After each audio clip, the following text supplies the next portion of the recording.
दमदम हवाई अड्डे पर कॉन्ट्रैक्चुअल कर्मियों पर अत्याचार के विरोध में श्रमिक संघ का विशाल सम्मेलन। नेताजी सुभाष चंद्र बोस अंतर्राष्ट्रीय हवाई अड्डे के डोमेस्टिक कार्गो विभाग द्वारा 7 अप्रैल को एक ठेका श्रमिक संघ द्वारा एक महत्वपूर्ण सम्मेलन का आयोजन किया गया था। श्रमिक संगठन का आरोप है कि श्रमिकों से नियमित रूप से 8 घंटे से अधिक काम कराया जाता है, लेकिन उन्हें ओवरटाइम का भुगतान नहीं दिया जाता है। सम्मेलन का मुख्य उद्देश्य हवाई अड्डे पदाधिकारियों द्वारा कॉन्ट्रैक्चुअल कर्मियों पर जारी अत्याचार के खिलाफ विरोध प्रदर्शन करना था। इसके अलावा संविदा पर कार्यरत श्रमिकों के साथ हवाई अड्डे अधिकारियों से सीधे हस्तक्षेप पर भी रोष व्यक्त किया गया। संगठन ने कहा कि कॉन्ट्रैक्ट संबंधी जिम्मेदारी संगठन की है, लेकिन हवाई अड्डे अधिकारियों का यह हस्तक्षेप अनुचित और अस्वीकार्य है। सम्मेलन में यह भी उल्लेख किया गया कि हवाई अड्डे के बाहर फेरी वालों को बेदखल किए जाने को लेकर भी चिंता जताई गई। सम्मेलन में दमदम के सांसद सौगत राय, तृणमूल ट्रेड यूनियन कांग्रेस के पश्चिम बंगाल प्रदेश अध्यक्ष रीताब्रता बनर्जी, दमदम नगर पालिका के मेयर हरेंद्र नाथ सिंह, उपाध्यक्ष वरुण नट और बड़ी संख्या में कार्यकर्ता उपस्थित थे। सम्मेलन में श्रमिकों की मांग और उचित अधिकारों को प्राप्त करने के लिए आंदोलन को और भी मजबूत करने का संदेश दिया गया। रोलर चालाते पारबे ना, আমরা দেখবো যাতে না চালাতে পারে। আর সৌভাগ্য হচ্ছে এখন আইএনটিটিউসি রাজ্যে যেটা আছে, ঋতব্রত যার সভাপতি, তারা আমাদের সাথে থাকবে। এই লড়াইটা আমরা একসাথেই থাকবো। আমরা এয়ারপোর্টের কাজ যাতে ভালোভাবে হয় তা দেখব, কিন্তু কন্ট্রাক্টররা বা এয়ারপোর্ট অথরিটির অফিসাররা যাতে কোনো শ্রমিকের অন্যায় না করতে পারে, অত্যাচার না করতে পারে, সেটাও আমরা দেখব। এটা আমাদের দীর্ঘদিনের কমিটমেন্ট। আর আমাদের আরেকটা সৌভাগ্য হচ্ছে দমদম পৌরসভার অধীনে এয়ারপোর্ট, পৌরসভাটা পুরোপুরি আমাদের সমর্থন। যখনই আমরা বলি তারা এগিয়ে আসে। এই করে আমরা এতদিন চালিয়েছি। আমরা ভবিষ্যতে এই ঐক্যটাকে আমাদের রক্ষা করতে হবে। আপনারা এই ঐক্য রক্ষা করবেন তো? আপনারা একসাথে থাকুন, আমরা এই লড়াইটা করব, একসাথে এগিয়ে যাব, কেউ আমাদের আটকাতে পারবে না। সবাইকে বলছি, সবাই পাবেন, নাইলে হুড়াহুড়ি করবেন না, কেউ হুড়াহুড়ি করবেন না, সবাই পাবেন, সবার জন্য দেওয়া হচ্ছে।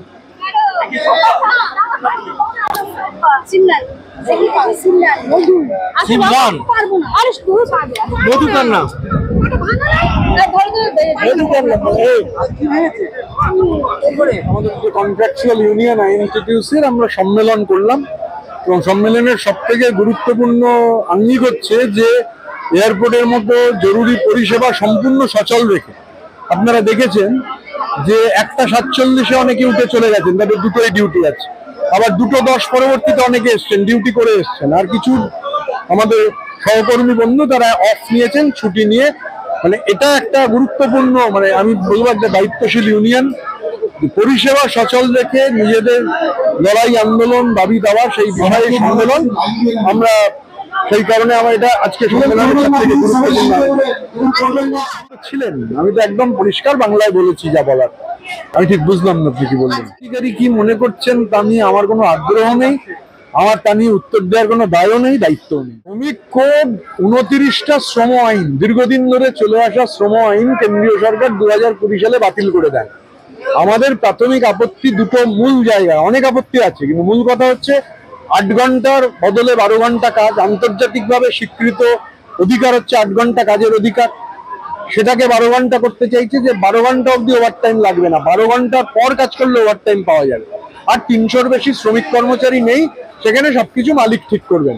মমতা বন্দ্যোপাধ্যায় প্রথম দিন থেকে এর বিরোধিতা করেছেন এবং আজও যে শ্রম কোড গোটা দেশে চালু করা যায়নি, তার প্রধান বাধা হচ্ছেন মমতা বন্দ্যোপাধ্যায়। এবং মমতা বন্দ্যোপাধ্যায় বলে দিয়েছেন, রাজ্যের শ্রমমন্ত্রী তার নির্দেশে শ্রম সম্মেলনে জানিয়ে দিয়েছেন তিরুপতিতে, আমরা শ্রম কোড এখানে চালু করতে দেবো না।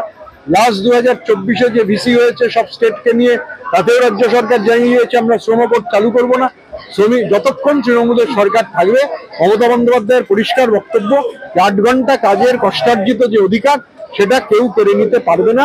এ রাজ্যের সরকার, তৃণমূলের সরকার এই শ্রম কোড আমাদের রাজ্যের মাটিতে চালু করতে দেবে না। টিম ওয়ার্ক, এখানে আমাদের নেত্রীর নাম মমতা বন্দ্যোপাধ্যায়, নেতার নাম অভিষেক বন্দ্যোপাধ্যায়, আর বাকি গোটাটা আমাদের সবার মিলিত টিম। আমাদের যে কন্ট্রাকচুয়াল ইউনিয়ন আইএনটিটিউসির আমরা সম্মেলন করলাম, এবং সম্মেলনের সব থেকে গুরুত্বপূর্ণ আঙ্গিক হচ্ছে যে এয়ারপোর্টের মধ্যে জরুরি পরিষেবা সম্পূর্ণ সচল রেখে, আপনারা দেখেছেন যে 1:47 অনেকে উঠে চলে গেছেন, তাদের দুটোই ডিউটি আছে, আবার 2:10 পরবর্তীতে অনেকে এসছেন, ডিউটি করে এসছেন, আর কিছু আমাদের সহকর্মী বন্ধু তারা অফ নিয়েছেন, ছুটি নিয়ে। মানে এটা একটা গুরুত্বপূর্ণ, মানে আমি বলবো একটা দায়িত্বশীল ইউনিয়ন, পরিষেবা সচল রেখে নিজেদের লড়াই, আন্দোলন, দাবি দাওয়া সেই বিষয়ে সম্মেলন। আমরা সেই কারণে আমরা এটা আজকে সম্মেলন, আমি তো একদম পরিষ্কার বাংলায় বলেছি, যাব আমার কোনো আগ্রহ নেই, আমার তা নিয়ে উত্তর দেওয়ার কোনো দায়ও নেই। শ্রমিক কোড 29টা শ্রম আইন, দীর্ঘদিন ধরে চলে আসা শ্রম আইন কেন্দ্রীয় সরকার 2020 সালে বাতিল করে দেন। আমাদের প্রাথমিক আপত্তি দুটো মূল জায়গায়, অনেক আপত্তি আছে, কিন্তু মূল কথা হচ্ছে 8 ঘন্টার বদলে 12 ঘন্টা কাজ, আন্তর্জাতিকভাবে স্বীকৃত অধিকার হচ্ছে 8 ঘন্টা কাজের অধিকার, সেটাকে 12 ঘন্টা করতে চাইছে, যে 12 ঘন্টা অবধি ওভারটাইম লাগবে না, 12 ঘন্টার পর কাজ করলে ওভারটাইম পাওয়া যাবে। আর 300-র বেশি শ্রমিক কর্মচারী নেই, সেখানে সবকিছু মালিক ঠিক করবেন। মমতা বন্দ্যোপাধ্যায় প্রথম দিন থেকে বিরোধিতা করেছেন, এবং আজও যে শ্রম কোড গোটা দেশে চালু করা যায়নি তার প্রধান বাধা হচ্ছেন মমতা বন্দ্যোপাধ্যায়। এবং মমতা বন্দ্যোপাধ্যায় বলে দিয়েছেন, রাজ্যের শ্রমমন্ত্রী তার নির্দেশে শ্রম সম্মেলনে জানিয়ে দিয়েছেন তিরুপতিতে, আমরা শ্রম কোড এখানে চালু করতে দেবো না। লাস্ট 2024-এ যে ভিসি হয়েছে সব স্টেটকে নিয়ে, তাতেও রাজ্য সরকার জানিয়ে দিয়েছে আমরা শ্রম কোড চালু করবো না। শ্রমিক যতক্ষণ তৃণমূলের সরকার থাকবে, মমতা বন্দ্যোপাধ্যায়ের পরিষ্কার বক্তব্য, 8 ঘন্টা কাজের কষ্টার্জিত যে অধিকার সেটা কেউ কেড়ে নিতে পারবে না। এ রাজ্যের সরকার, তৃণমূলের সরকার এই শ্রম কোড আমাদের রাজ্যের মাটিতে, আমাদের গোটাটাই টিম ওয়ার্ক। এখানে আমাদের নেত্রীর নাম মমতা বন্দ্যোপাধ্যায়, নেতার নাম অভিষেক বন্দ্যোপাধ্যায়, আর বাকি গোটাটা আমাদের সবার মিলিত। কন্ট্রাকচুয়াল লেবারদের উপর এয়ারপোর্ট অথরিটি অত্যাচার করছে, এই অত্যাচারটা বন্ধ করতে হবে। আমরা তো সব সময় চাই যে এয়ারপোর্ট ভালোভাবে চলুক, এয়ারপোর্ট যাতে কাজ বন্ধ না হয়। 11 সাল আমাদের জননেত্রী মমতা বন্দ্যোপাধ্যায়ের সরকার আসার পরে 1 সেকেন্ডের জন্য এয়ারপোর্ট বন্ধ হয়নি। তার আগে বামফ্রন্ট আমলে কথায় কথায় এয়ারপোর্ট বন্ধ হয়ে যেত, এমন দিন গেছে এয়ারপোর্টের টয়লেটটা পর্যন্ত বন্ধ করে দেওয়া হয়েছিল। আমরা ভালোভাবে, আমাদের জননেত্রী মমতা বন্দ্যোপাধ্যায় সবসময় এয়ারপোর্ট দিয়ে যাতায়াত করলেই বলে এয়ারপোর্টটা ভালো করে দেখতে হবে, এয়ারপোর্টে যাতে কোনো পরিষেবায় অসুবিধা না হয়, আমরা সেইটা সবসময় নজর রাখি। কিন্তু এয়ারপোর্ট অথরিটি সবসময় এই কন্ট্রাকচুয়াল লেবারদের উপর একরকম অত্যাচার করছে। কোনো সময় পিআইসি কেড়ে নিচ্ছে, কোনো সময় বলছে এই কাজটা হচ্ছে না, সাসপেন্ড করে দেবো, হুঙ্কার। যাতে একটা শ্রমিক, মানে কন্ট্রাকচুয়াল শ্রমিক, তারা সবসময় মনে একটা টেনশনে কাজ করে।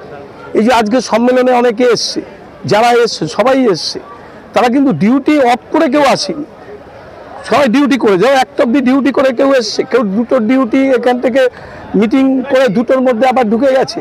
এইভাবে আমরা সবসময় চাই এয়ারপোর্টটা যাতে ভালোভাবে চলুক। কিন্তু এয়ারপোর্ট অথরিটি ওটা সেন্ট্রাল গভর্নমেন্টের সংস্থা, ওটা বিজেপি যা বলে তাই তারা শোনে। যেরকম হকার উচ্ছেদ করে দেবে, 40-50 বছর যাবত একটা হকাররা এখানে করে খাচ্ছে, এবং এই কন্ট্রাকচুয়াল লেবার যারা, তারা কত টাকা মাইনা পায়, 15,000, 16,000, 17,000 টাকা স্যালারি পায়। তারা ভেতরে যদি যে কাউন্টারগুলি আছে, তা সেখান থেকে যদি তারা ব্রেকফাস্ট করে, সেখান থেকে যদি লাঞ্চ করে, তো তারা 25 টাকা, 30 টাকা, 50 টাকার নিচে কিচ্ছু নেই খাওয়ার। তা তো বাইরে এসে 3 টাকায় একটা টিফিন করতে পারে, 5 টাকায় টিফিন করতে পারে। এইটা করা যাবে না, হকার উচ্ছেদ করবে। এইটাই আমাদের প্রতিবাদ, হকার উচ্ছেদ করা যাবে না, আর এই কন্ট্রাকচুয়াল লেবারদের উপর অত্যাচার করা যাবে না। এরই প্রতিবাদে আজকে সভা। আমাদের এমনি শ্রমিকরা, সংগঠিত শ্রমিক, আপনারা দেখেছেন আজকের যে সম্মেলন হয়েছে, প্রচুর শ্রমিকরা ছিল। কিন্তু আমরা একটা কথা বলেছি, ডিউটি অফ করে কেউ আসবে না। অনেকেই আজকে আসতে পারেনি, আমাদের ইউনিয়নের সদস্য, ইউনিয়নের সমর্থক, তারা আসেনি, যেহেতু ডিউটিটা অফ করবে না। আমরা নেতৃত্ব সেইভাবেই আমরা বলে দিয়েছিলাম। আর 2026 এর প্রস্তুতি আমাদের তো সর্বত্র চলছে।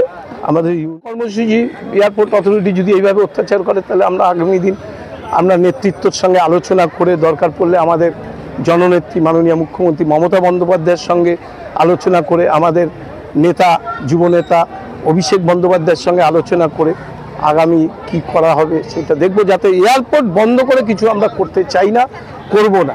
যদি এয়ারপোর্ট অথরিটি বাধ্য করে তখন চিন্তা ভাবনা করা যাবে।